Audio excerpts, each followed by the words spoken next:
hi guys. Well, hello guys.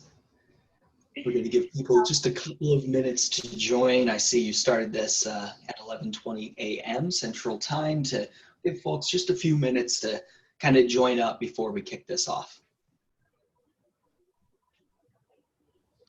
How has your week been so far?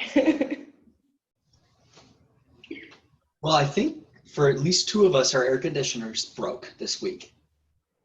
Yeah, and so for at least for Alexa and I, we had some more irritable moments Monday through Wednesday for Alexa, Monday for me when my air conditioner wasn't working. But other than that, it's been a good week.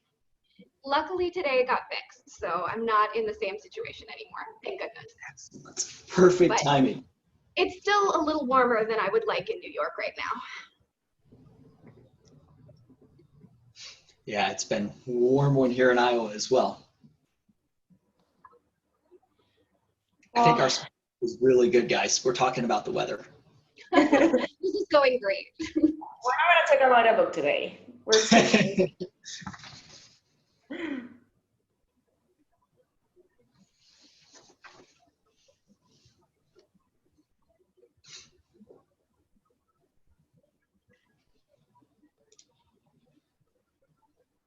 All right, guys. So a few minutes passed. I'm going to go ahead and kick this off. So first and foremost, want to say thank you to everyone who's here with us today.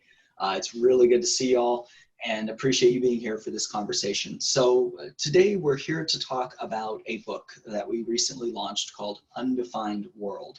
And this book is about the fact that, we don't always take the straight and narrow path within our careers to get where we want to go. And if we think back over time and we think about kind of the history of how this has evolved, if you wanted to grow up and you wanted to be a doctor, for example, you have a pretty straightforward path for how you're going to get there. But when we start thinking about careers in customer support and CX and workforce management and frankly, lots of other careers that we're going to talk about throughout our conversation today, the path of how we actually find where we belong and where we want to go, it's not so straightforward. There's not like, a college course about how to do a lot of this stuff. And so we're going to be talking today with a few different people that kind of brought this concept to life and really, I think, have started a great conversation around the matter because it's something that really impacts a lot of us. So I want to start today by just introducing to you who we're going to be having a conversation with. So we've got Elisa and Alexa, and they are the co-authors of the book Undefined World. And additionally, there are 7 stories told throughout this book of people who have taken different paths within their career to find their own success and find their own happiness in what they do, and honestly have faced many, many trials in getting there. And one of those people is here with us today, Sam Sanders from Postmates. And so we're going to be asking her to join us as well throughout this conversation in order to share a little bit about her own story. And our goal today, guys, just to give you a little bit of context, is really just to have a conversation about the topics, some of the topics that are within this book, and give you guys a little bit of preview of, why we did this. So with all of that said, I want to ask Alexa and Elisa to join me on this virtual stage here. And I just want to have a little bit of a conversation with you guys to start out to talk about, how this all began, how you got here. You guys are co-authors, right? So can you tell me a little bit about how we got here today, where we're talking to all these people about this book that you guys launched? Sure. Elisa, do you want to start? Because you had the early ideas for it. All right. First off, I'm very happy to be able to talk about the book on our webinar because it's another excuse to actually get dressed up at home. And it's very needed during these crazy times. So thanks everyone for being here and for being open to hear the story of how we made this crazy project come to life. And I think I don't remember exactly when it started, the conversation with David, but I remember wanting to plan for something amazing for 2020. And then last year we were trying to figure out what would be a piece of content that the community and our customers would really find useful. And so started wondering, well, what is the path for a WFM manager? And the reason I landed in that conclusion was because I had been reading books about the product manager, which is something that we didn't have in the industry like 10 years ago. And there were like so many books that actually explain the different paths that you can pick to get there, that I thought, interesting. Is there something similar for workforce management? And there wasn't. And so we started having conversations with David around like, what is the thing that we could put out there to share these stories? And it's not like I ever wanted to write a book, by the way, but a book seemed a great idea, even without any idea on how to write one. And then we realized that most of our customers and most of the people looking for WFM solutions within the CX industry are not necessarily workforce managers. Many times it's the support managers or team leaders or supervisors, the ones wearing the workforce manager's hat without even knowing that. And then that brought us to the realization that how do people even land in different roles within CX, and how do you navigate all those options? And then David say, well, hold on, isn't that your story? Why don't you just go ahead and tell your story? I'm like, let me sleep on that, because I had to actually figure out, how am I going to write a book, and do I really want to go through this? Because at the time I still thought I was very alone in the process of starting a career in support and not knowing where to go. And during the night, I realized that we have been working with Alexa for a long time. And if there was someone that could make this book come to the light, that was Alexa. And I found some comfort on the idea of like, well, maybe it's not that crazy as long as I have Alexa next to me to actually help me achieve this. And then, yeah, that was kind of the idea. And we, at the beginning, didn't even know what the format was, right? And I guess I have no idea how you managed to drive the structure of the book, Alexa, because I have no memories. It was not so crazy. I think when you came to me with the idea, obviously this was the first time I'd ever co-authored a book too. Most of the time I did more technical papers or short form things, blog posts and stuff like that.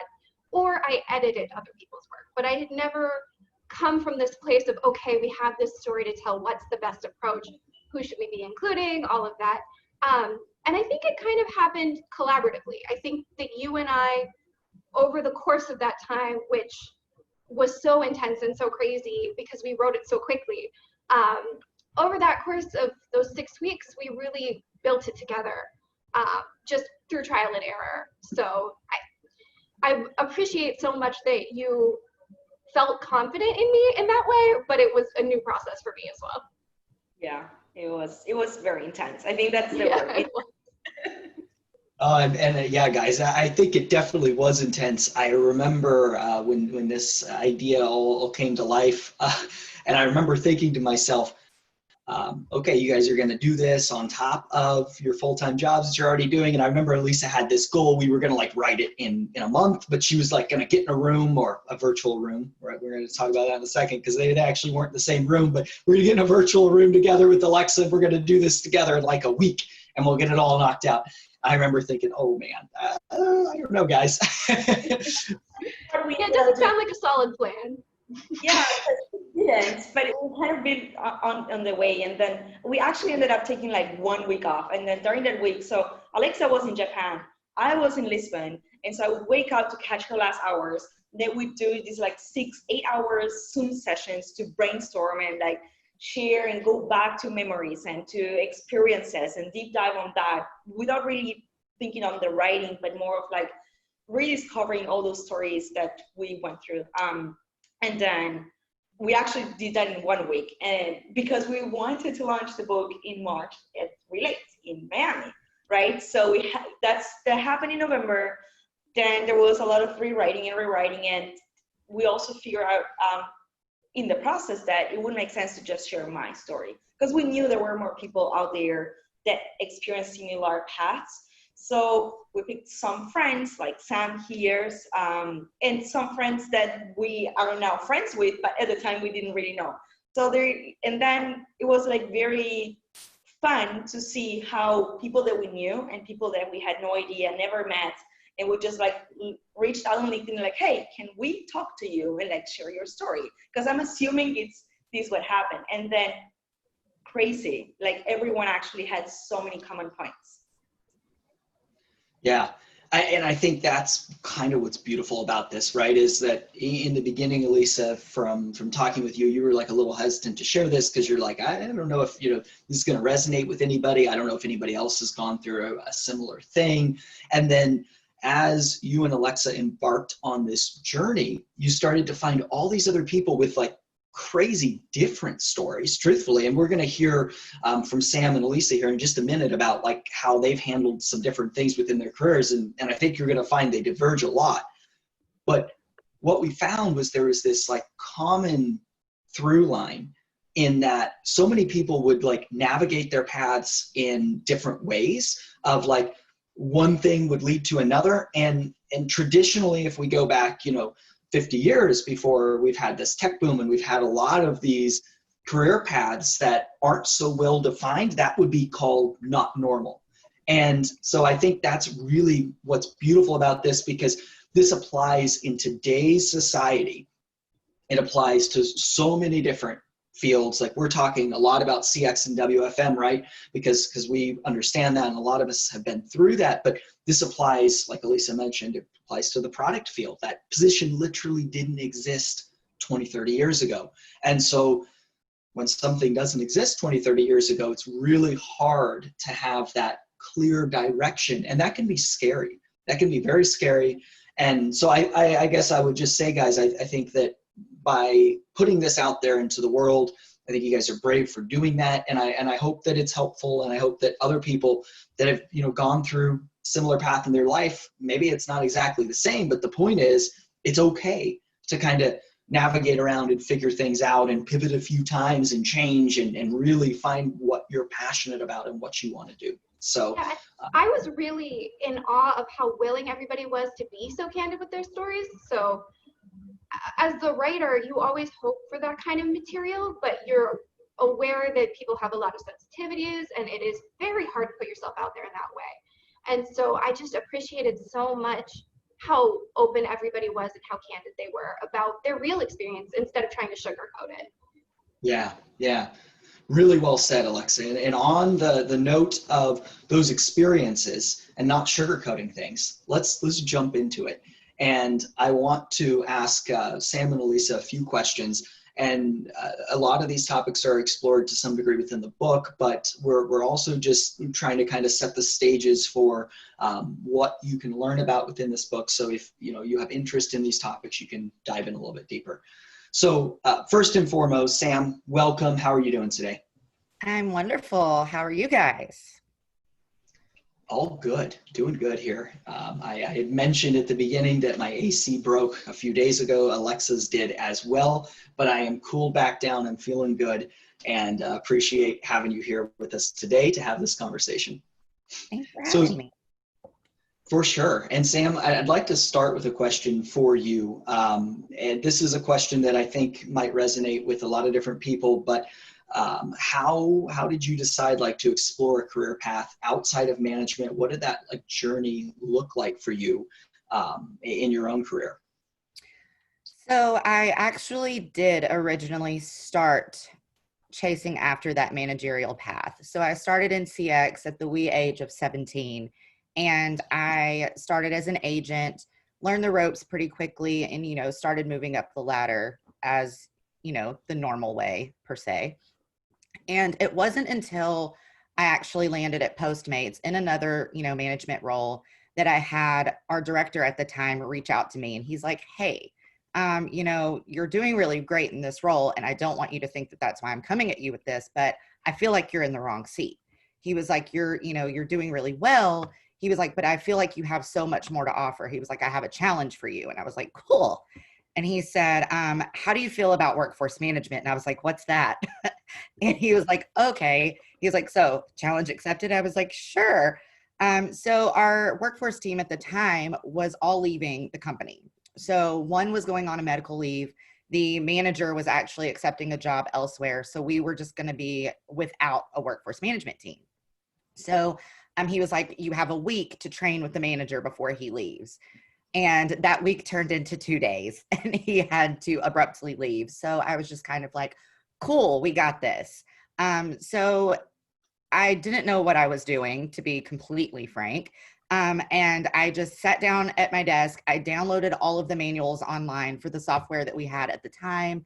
And it actually ended up being kind of a really cool experience because since I didn't know anything, I was able to identify a lot of areas of opportunity. So some of the processes we had in place, I noticed really quickly inefficiencies and things that didn't make sense that we could kind of pull apart and rebuild.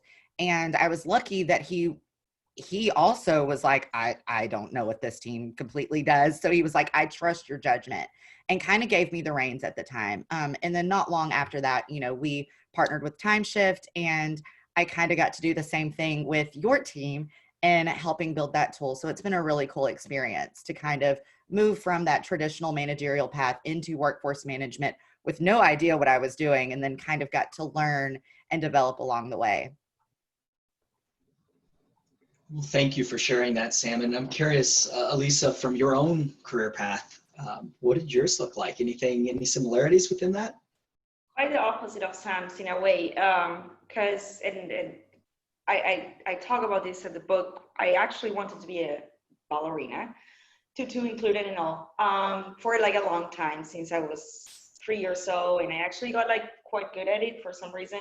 And then I had an injury and I had to stop dancing when I was 17. So fast forward, I had to pick studying or working. And I had gained some language skills because I was studying abroad. And so, which led me to my first job, and it was a job in support. And so that context to share that I was getting like quite good at being a support agent, and I was very ambitious and hungry, and I wanted to do more and better. At the time, I didn't know there were other options than not being a manager, but at the same time, I was constantly clashing with my teams because I was never trained to be a team player. I was trained to, be competitive and try to be the best and try to be the prima ballerina and not, one more between thousands. And that didn't prepare me for actually learning how to communicate with people. And if you want to manage people, that's the first thing that you need to tackle, right? How do I pass on ideas? How do I get everyone on board? So when I started clashing with my teams by trying to be, like the best in a support team, I started feeling like, oh my God, like I will never be a manager. What's going on here? And I didn't quite know that there were many options out there that didn't include only managing people. So I tried to find another way. And I thought, well, I'm using this tool to answer tickets, and it seems like pretty cool. I know that my boss has more buttons than I do. So I'm sensing there is more to it than I know as an agent. And I actually started learning myself a little bit more about Zendesk. At nights, I made fake trial accounts and imaginary agents that would respond to imaginary customers. That's how crazy I went on it. And then I was given the opportunity to join a startup that was building a support team from scratch. And that allowed me to put into practice all of that, mostly on, setting up workflows, setting up processes, setting up an entire reporting system in Zendesk. And so I was getting to the point where I was doing other things than not managing people. But at the same time, I started learning that even as a project manager, even as a process manager, I needed people on board. And so I still had to work on those skills and how do I influence people, even though I wasn't originally trained for that. And one thing led to the other. I don't know how or why. David, you once demoed Tymeshift to me. I mean, that part I know why, right? I was looking for a workforce management solution. What I still don't know is why after that demo you went like, hey, you seem pretty enthusiastic and passionate about reports. Why don't you come work with us? And I'm like, okay, I don't know where you are like based or whatsoever, but let's talk. What do you want me to do? Mostly sales. And I thought like, what? Like, how am I going? I've been doing reports and workflows and automations, like, I have no idea how to sell anything. Apparently I do, by the way. And you saw that I didn't at the moment, right? And I think that was a constant always, like having those people that drive you to experiment things that you never imagined you'd be doing. And that if you maintain yourself open to those ideas, you might as well land in a thing that you actually love, even if you had never thought about that before. And, like one thing led to another. And I think I'm doing like 1,000 different things now. So, it kind of repeats. And I'm also managing people, which I hope I'm not that bad at it. So. Well, thank you, Elisa. Thank you for sharing that. And Sam, same to you. So you guys both pivoted around quite a bit within your careers. Seemingly though, decent experiences, a lot of learning, a lot of growth throughout. I also know like we all go through tough times within our careers and our paths. And I know like right now, especially, we're in the midst of a global pandemic. There's like significant economic uncertainty. I know for many people, might be worried about even their jobs right now and if they have that stability and they're going to be there. And when we were originally preparing, so Elisa had mentioned at the beginning, we wanted to launch this book at Zendesk Relate in Miami that got canceled due to coronavirus because it was just starting to spread in the US at that time. And Zendesk made a really, really wise decision, and at the time had significant forethought because we saw all the other tech companies follow suit soon thereafter, but they made the really wise decision to go ahead and cancel the event. And we were preparing at that time for the event, and one of the questions that we wanted to ask the audience was raise your hand if you've ever been fired or laid off from a job, because I think this is one of these topics that people don't talk about, right? And we're not going to, don't worry guys, we're not going to ask you to do that here today, but it's just a matter of, this is actually a topic that does resonate with a lot of people. And Sam, I'd love if you could share a little bit about your experience in that area and how you handled it, just from the perspective of, can this help others as well and how they look at this? Absolutely. So yes, I was at the position that I originally talked about that I started when I was 17. I was with that company for 10 years. So you can imagine that's, an entire decade, and starting at 17, it was all I knew. So I like to explain it as the worst breakup I've ever had. It was the longest relationship I had ever had. And it was very abrupt, very sudden. I had never, really been in trouble. I had three different teams that had reported under me at that point. I had really built a career that I was proud of and I was really excited about. And, you get that, email that says, hey, can you come to my office? That's out of nowhere. And come to find out, the majority of our management team was let go and they were restructuring the business. And it was, of course, you hear it's nothing you did. It's just a business decision. The positions are being dissolved. They're no longer going to be needed, all of these things. But all you actually hear is, I failed. And so it was a really, really dark time for me. It was 10 years of my life that was just gone. And, my work wasn't just my work. My employees were my family. And it was a very devastating time. So, I took a few weeks and just kind of, cried in the dark and, let it out. And my team was really supportive and they were really there for me. And they, came by and surprised me and would, check in on me and, offered to write letters of recommendation and anything they could do, which really helped. But it still sat with me as, what did I do wrong? And I think that that's so common for people. And it's, it's something that you really have to step back and say, I didn't do anything wrong, but what can I do better? So I started applying for jobs and I wasn't getting the response that I was hoping for. So I decided to look outside of my comfort zone. And I said, what can I add to my resume? Because right now, all I have is a customer service and process development background. So what am I missing that maybe I could, for lack of better terms, add a little spice to my resume? So I found a job in sales. Mind you, I despise sales. But I was like, it's something that I haven't done. And it is a skill that is, what people don't understand about it is it's a skill that carries over into literally anything you can do. If you can be a sales agent, you can literally do anything within CX. So I did this for a while. I did it for about a year and a half or so, and got to travel doing business to business sales. And eventually I was promoted into a trainer. And so at that point I felt like, okay, I've done this, I'm ready to move on. So I started, working with a different company on, looking for like a hiring agency, trying to find something that was more along the lines of, customer service, support, management that I had been doing before, and found Postmates. And so it was a very interesting chain of events. And if I can give advice to anyone who goes through that, because 10 years, like I said, is a very long time. And it's not always your fault. If it is a situation in which you get laid off or you're let go because of a restructure, just take a step back and don't ask yourself, what did I do wrong?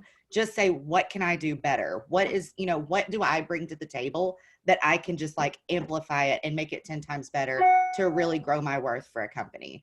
And now, I've been with Postmates for 3.5 years and I absolutely love it. And looking back, losing that job was actually a very big blessing in disguise.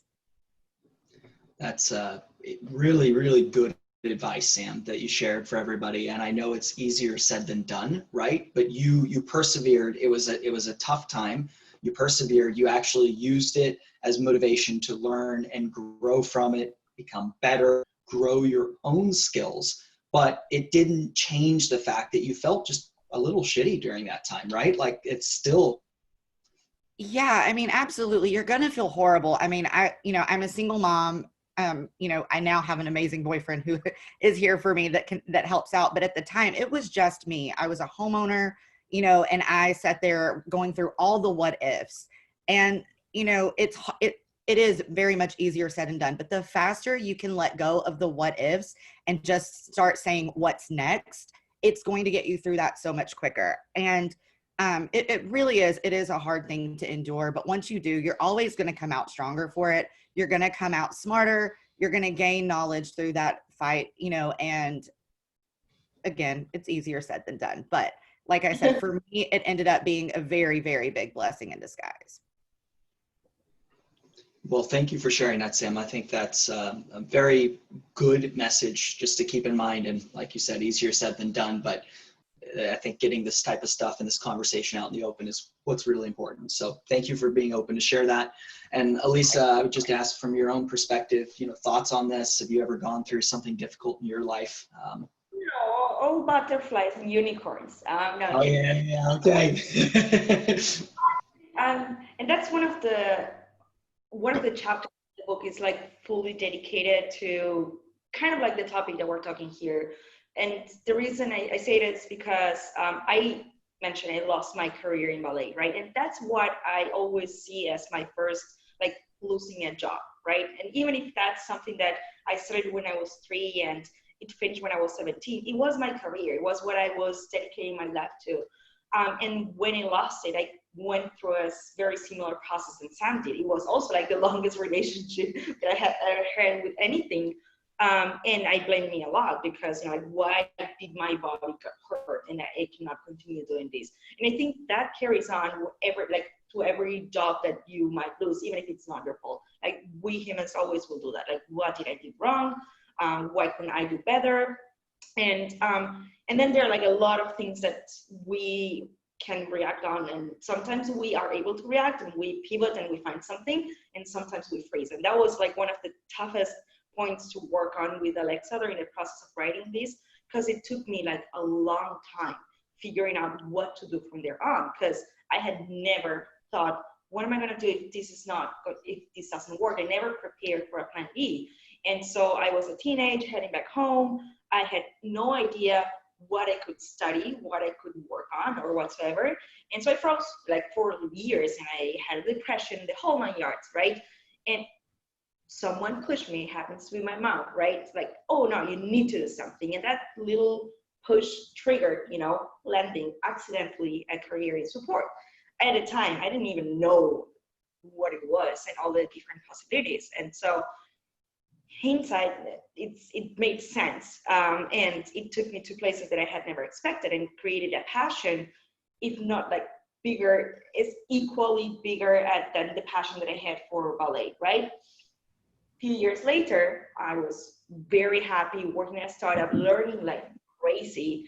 And I got laid off, right? And then it kind of happened again. What did I do wrong, right? And why is this happening to me? I've been working so hard. I'm like crazy about work and passionate.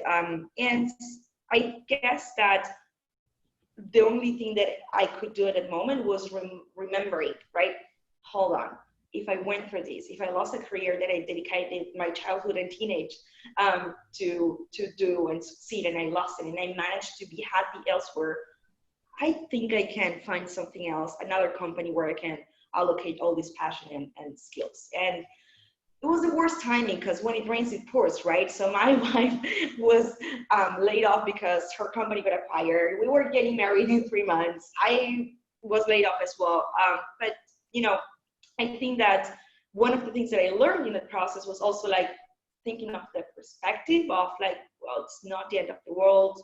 I can try and find a place to be happy. But I'm also a very anxious person. So what I did is I wasn't very thorough in the process of finding a next company. And I was not really thinking I need to pick a place where I can be successful and happy.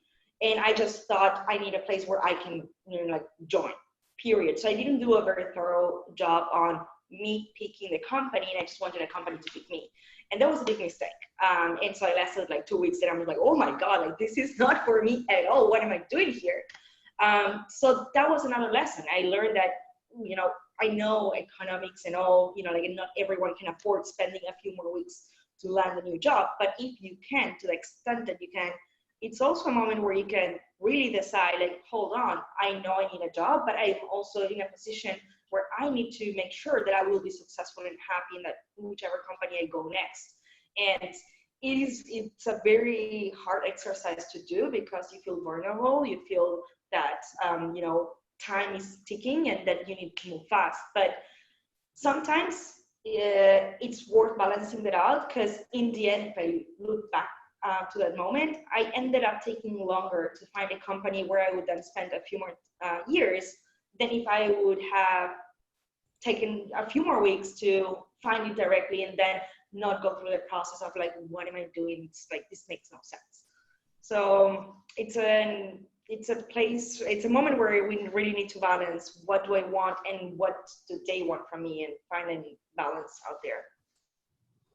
I think that's also great advice, Elisa. And there's so many interesting things that you said there. And I was just thinking about Sam and your parallels, right? Like Sam worked at a company for 10 years, effectively her first like real job, right? And then everything changes.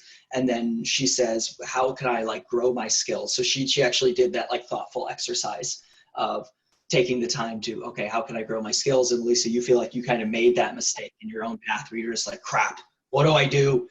And jumped into the next thing. But you both got to really good places in your life. And I would just share, like, if there's one takeaway from this, it's that sometimes making a few mistakes, sometimes some downturns and bad events can actually still get you where you want to go. And I think it's about, for both of you guys, what I hear is just the persistence. You're both just persistent. You're adamant that you're going to find what works. You may not do everything right. You may not know exactly where you want to go.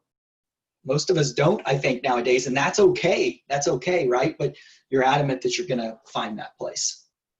And so if you just think back over, you know, the fact Sam was at a company for 10 years, Elisa, you wanted to be a ballerina, which is very, very different career path from support. And then having to make that transition, there's some very opposite, but yet consistent through lines. And I only say that just to illustrate the point that this isn't about the fact that either one of your guys' paths is perfect or someone should mirror it and try to follow it directly, but rather that it's about being okay with the fact that sometimes things don't go according to plan. Sometimes there isn't that straight and narrow path. And it's that about that persistence, about keeping that positive mindset, about, like Sam said, about, you know, but if I try something different and I learn this skill, what does that help me to do? It ultimately lands her in a career that she loves with a fantastic organization, right? So I appreciate you guys being vulnerable enough to share this, because this is not something that I think there is enough conversation around.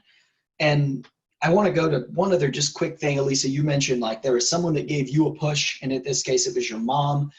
There's someone that gave you a push in your life. Sam, I'm curious, is there anybody that has been like that in your life for you that's helped giving you a push when you need it? A lot of people call this a mentor, right? I can use that really direct word, but I'm just curious, is there anything like that in your life that has been beneficial, and is that something you would advise for our audience that's watching here with us today? Oh, yes. So I actually mentioned her in the book. My biggest mentor in all of my life has been Leslie Allen. And I always tell her I credit my entire career to her. You know, she came into the company that I was at for 10 years. I had been there for a couple of years, and she came in out of retail. So yes, she had management background, but coming from retail into a call center is a shelter or culture shock. So she would, instead of being the manager who just comes in and it's like, we're going to run things my way or no way, she would rely on me to help, and she would enable me to do things on my own. And if she wasn't sure about something, instead of just trying to figure it out, she wasn't scared to come say, hey, you've been here for a while. Like, how does this system work? What do we need to do with this? And so we built a very great working relationship. And so she saw something in me that at the time I did not see in myself. And she actually brought a really big problem to me and was like, hey, you know, I'm getting a lot of heat from this from corporate. Like, what are your thoughts on this? And we had really bad RNAs with misprinted products going out to customers. And we were losing a lot of money because of it. And she was like, you know, I need to figure out something to minimize this. And so we sat down together and built out a process for a quality team, because at that time we didn't have one. And she let me, as an agent, pretty much own this project. And she even named it Project Sam, which you can imagine gives a big boost of confidence to someone at an agent level role that their new manager believes enough in them to do this. And, you know, when we got ready to pitch it, she said, I want you to own this. And so here I go as, you know, little agent, and I'm walking in to pitch this project to corporate, and I'm just like terrified, but she believed in me to do this. And, you know, after that, we piloted it, and it was extremely successful. And so she was able to get me promoted into a management role. And from there, it just kept growing. And, you know, one of the things, and I didn't mention this in the book, and I actually just thought about it this morning. I will never forget, I was actually in the hospital for a tiny scare, but she had decided that another team was going to be coming to me. And it was a new team that they were developing. We had been talking about, and she calls me and she's like, I know that you're in the hospital, but I wanted to be the first person to tell you because I know you're checking your emails anyways. And I didn't want you to find out that way. And so she trusted me enough for me to not even be involved in the conversation, but to say, hey, we're going to give this project to Sam. And still to this day, anytime I'm making a big life decision, whether it's professional or personal, I call her. We are still very great friends. We still talk often. And, you know, I wouldn't be the person I am today without her.